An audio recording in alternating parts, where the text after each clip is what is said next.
Hello there.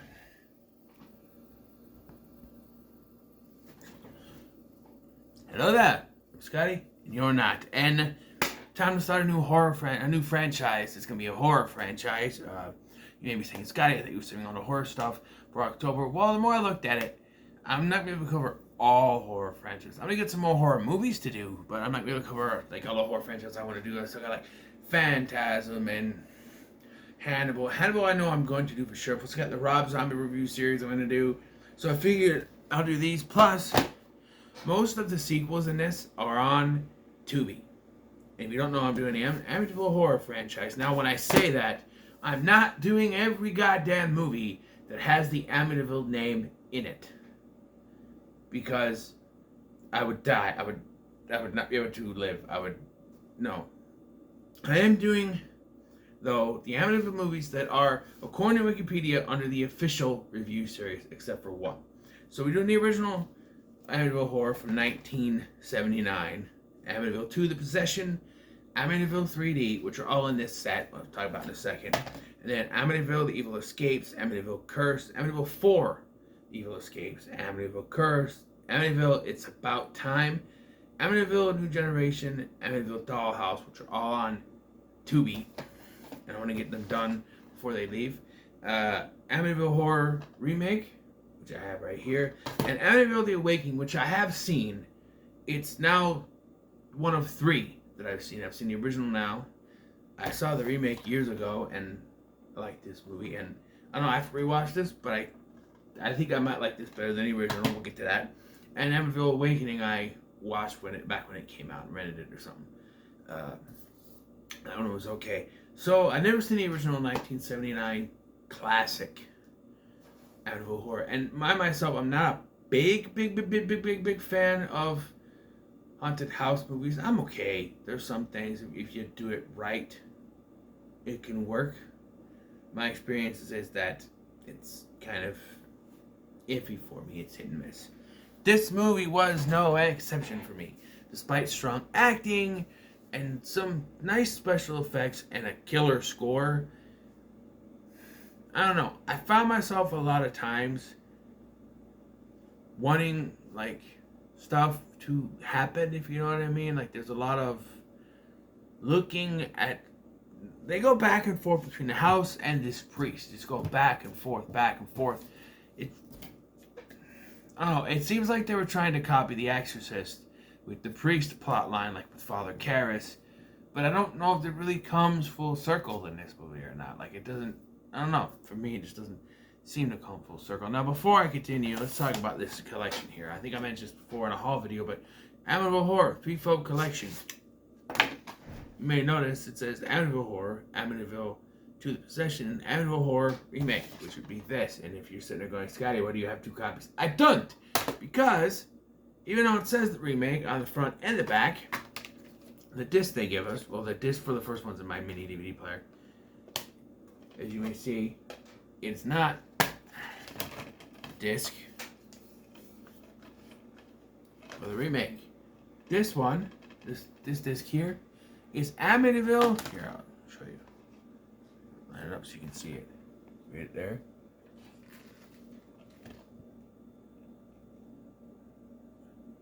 Can't really read it, it's too blurry. This is Amityville 3D. For some reason they put that, and I'm not the only one because there's another YouTube channel who's talking about it.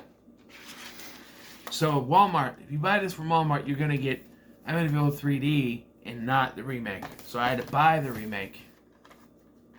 This is also going to be covered in something in October that I'm planning. I guess I'll just announce it now. The 31 on 31 for this year is I'm ranking 31 horror remakes.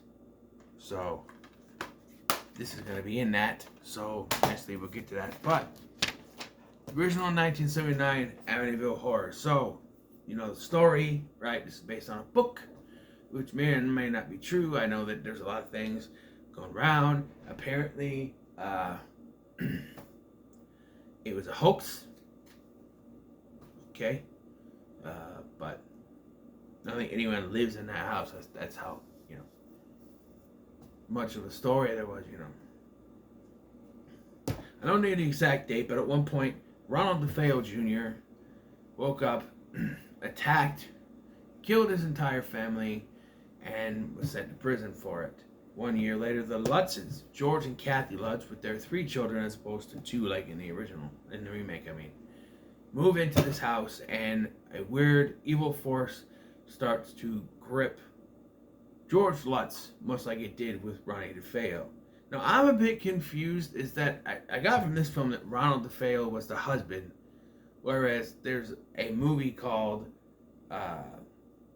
Amityville Murders.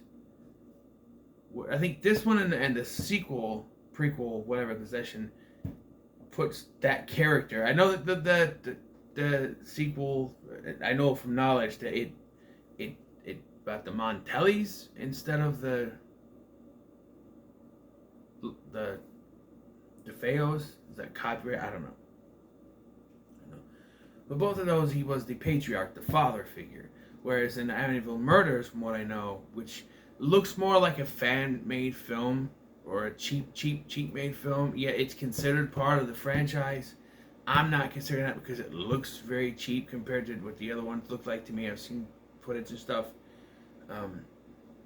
That one puts Ronald DeFeo as the older son, which confuses me. I don't know. But here, it happened, and now George is in the grip of this evil force. And so the priest comes in, played by Rod Steiger, and he comes in and he starts to bless the house, but he's attacked by the flies. You've seen it before, you've seen it parodied in Scary Movie 2, the flies. And I would freak out. I hate bugs, any kind of bugs, flies too. Fly comes buzzing around here, I sweat it, flies,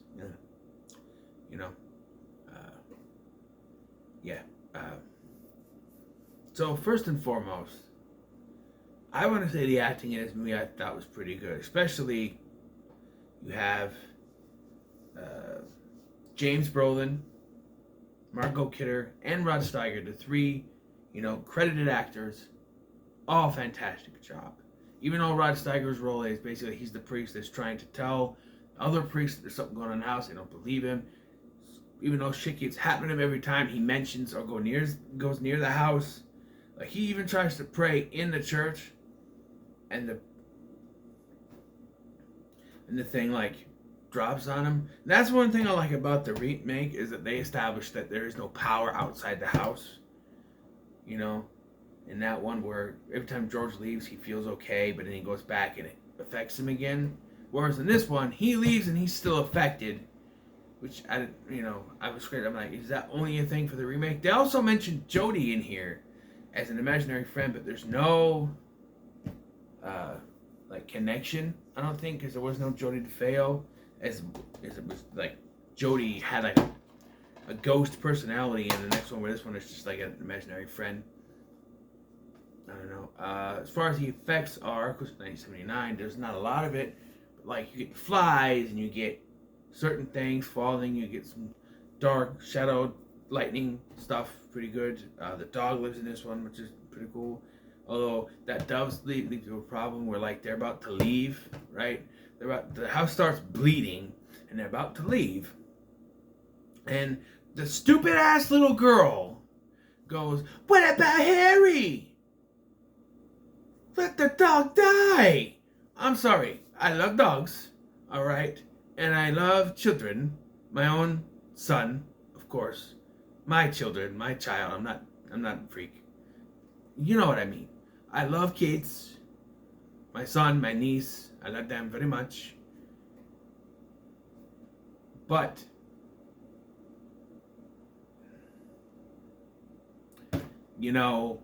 this kid is stupid.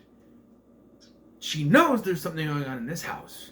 She knows that it's an evil force, and she wants them to go back in to get the fucking dog. I'm sorry, but if I'm George in this situation, who's been taken over by an evil force in the house, I'm not going back in there. I'll be saying, well, you know what? Let's yell for it. They do. Well, he's not coming. I'm sorry. We gotta leave him behind. Boom. Drive away. But no.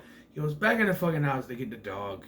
We have some weird final showdown, and then they finally leave. It's like, I feel like that was because they needed a little extra time in the movie, I guess. But you know. But like I said, there are moments where like you'll get something very creepy happening. There's a thing where they show in a newspaper that Ronald DeFeo Jr. looks just like George, which I don't know what that's supposed to do. It's supposed to, like he's becoming him or something. I don't know.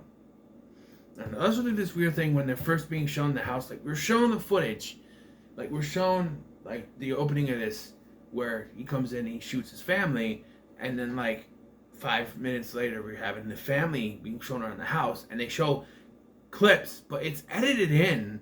It makes it look like the disc skipped and went back and then went back in here. It's so disjointed.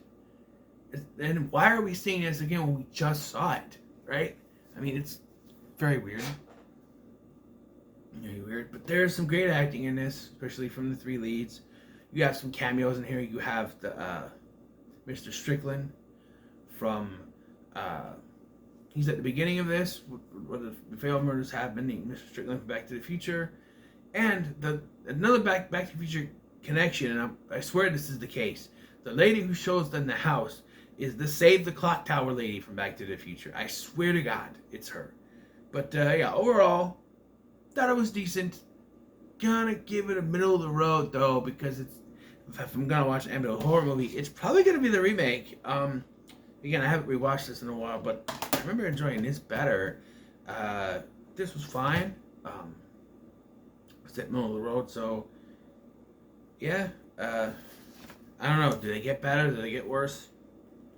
If the first one's the middle of the road, then again, there are some franchises where there's one that's sticks out, and if the remake's the one that sticks out. Awakening was pretty decent too, but you know. Yeah. So what are your thoughts on the Amityville horror? Let me know in the comments below. Make sure to like, share, and subscribe. Thanks for watching. I've been Scotty, and I'll see you in the next one.